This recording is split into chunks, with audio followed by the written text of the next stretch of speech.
बिहार के दरभंगा के नवोदय विद्यालय में मंगलवार को उस वक्त हड़कंप मच गया जब 8वीं के छात्र जीतन गौतम का शव हॉस्टल के कमरे में संदिग्ध हालत में मिला।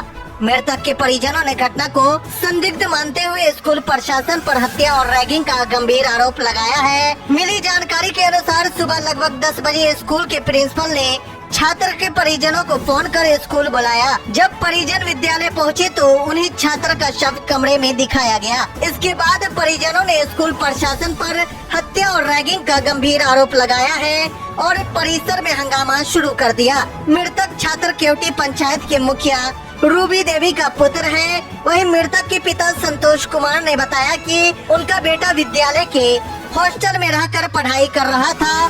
बेटा 8वीं का छात्र है। पिता ने स्कूल प्रशासन पर आरोप लगाते हुए कहा कि छात्र को विद्यालय में मानसिक रूप से प्रताड़ित किया जा रहा था, जिसके बारे में पहले भी स्कूल प्रशासन को जानकारी दी गई थी, लेकिन कोई कार्रवाई नहीं की गई। घटना के बाद परिजनों ने स्कूल परिसर में हंगामा करने लगे। घटना की सूचना पाकर केवटी और रैयाम थाना पुलिस मौके पर पहुंची और आक्रोशित परिजनों को शांत कराया। बाद में छात्र का शव पोस्टमार्टम के लिए DMCH भेज दिया गया।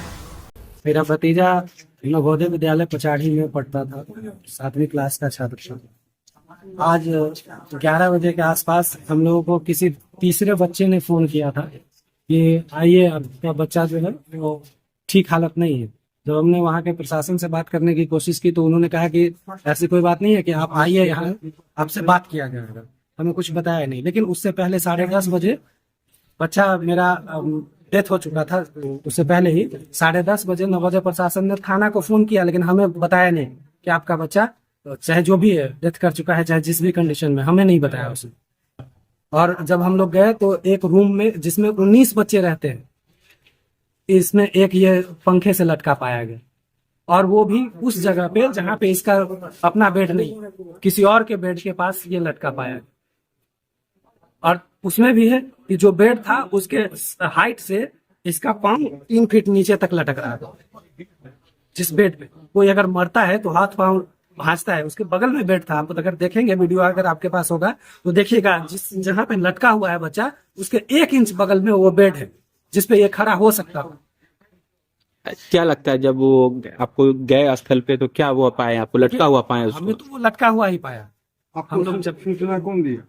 पहले तो हम लोगों को सूचना वहां रहने वाले बच्चा ही जो है, किसी ने, उसने, इसका दोस्त था, उसने कॉल किया कि वो उसका तबीयत खराब है, कुछ ऐसा। स्कूल प्रशासन की तरफ से कभी फोन नहीं आया। हम लोग जब हम लोगों ने कोशिश किया उससे बात करने की, तब उन्होंने बताया कि आइए, आपसे बात करना है आपके बच्चे के रिगार्डिंग। स्कूल प्रशासन तो कह रहा है कि आत्महत्या कर लिया है बच्चा। स्कूल प्रशासन तो कहेगा ही ना, लेकिन एक बात बताइए, अगर आत्महत्या ही भी किया आप स्कूल प्रशासन के हिसाब से, तो 13 साल का बच्चा आत्महत्या क्यों करेगा?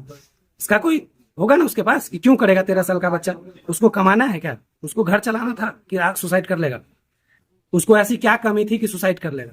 वो अगर स्कूल प्रशासन के हिसाब से ही कि सुसाइड किया है तो उसको प्रताड़ित किया गया है, या तो रैगिंग हो रही थी। इससे पहले भी वो बार बार रैगिंग के लिए बोलता था। कल रात में भी, आज इसकी हत्या ही हम कहेंगे हुई है, और रात में इसने फोन किया था अपने पापा को, मेरे भैया को। तो उसने बताया था कि मुझे बहुत परेशान कर रहा है लड़का लोग। कौन रैगिंग करता है इसका? उसके क्लासमेट ही करते हैं, जो उस रूम में रहता था वही करता होगा, और कौन करेगा? हमने इसकी शिकायत कई बार वहां नवोदय विद्यालय के प्रिंसिपल से की। वहां पे वार्ड बॉय रहता है, उसको कई बार फोन करके हमने कहा, लेकिन वो कभी पलट के जाता नहीं। कभी भी वहां आप अगर कभी मौका मिलेगा तो आप जाइएगा नवोदय में, पूछिएगा जो वहां हॉस्टल है, कभी उसका कोई भी वार्ड बॉय वहां रहता है क्या? अपने रूम में रहता है, कभी पलट के भी नहीं जाता पूरे दिन में। पूरे दिन तो छोड़िए, पूरी रात में नहीं जाता, कभी भी नहीं देखने के लिए जाता है क्या हो। आज सुबह में जब हम लोगों को खबर मिली 11:30 बजे, उससे पहले उसका मॉर्निंग में ब्रेकफास्ट होता है, और उसके बाद फिर क्लास होता है, तो उसमें काउंटिंग होती है। हर एक टाइम पे खाना खाने जाएगा उस टाइम काउंटिंग होता है, अपीयरेंस का, जब प्रार्थना होता है उस टाइम में काउंटिंग होता है बच्चों का। जब वो बच्चा नहीं पहुंचा तो किसी ने खोजा नहीं उसको। अगर नहीं खोजा तो इसका मतलब है कि आप उसमें मिले हैं।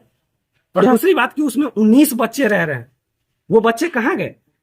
एक भी बच्चा नहीं मिला हमें। एक भी बच्चा नहीं था हॉस्टल। एक भी बच्चा नहीं था हॉस्टल में।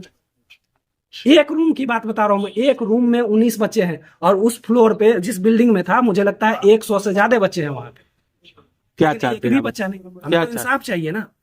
हमको क्या चाहिए? बेटा तो कोई लौटा नहीं सकता है हमारा, हमें बस इंसाफ चाहिए। क्या नाम था उस बच्चे का? उसका नाम था जतिन गौतम। कौन सा विद्यालय में? कितना था?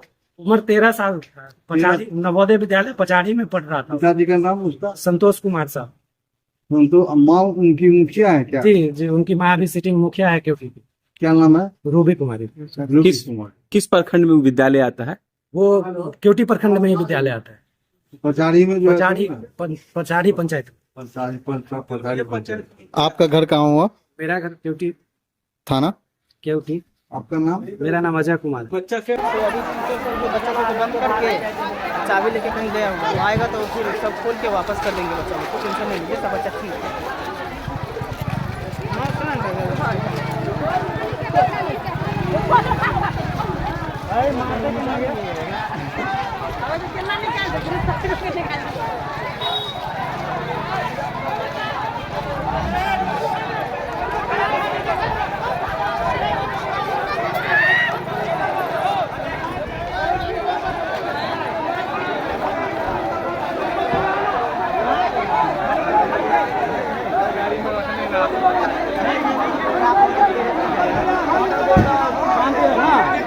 कहीं नॉर्मल से बात करना।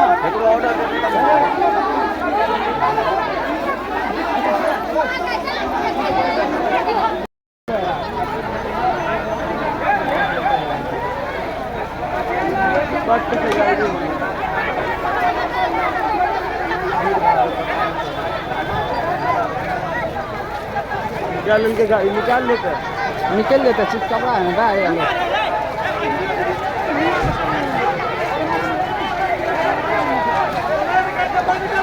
रुकना यार, बच्चा के ले दे रुकना, सारी छो ना 1 मिनट बस।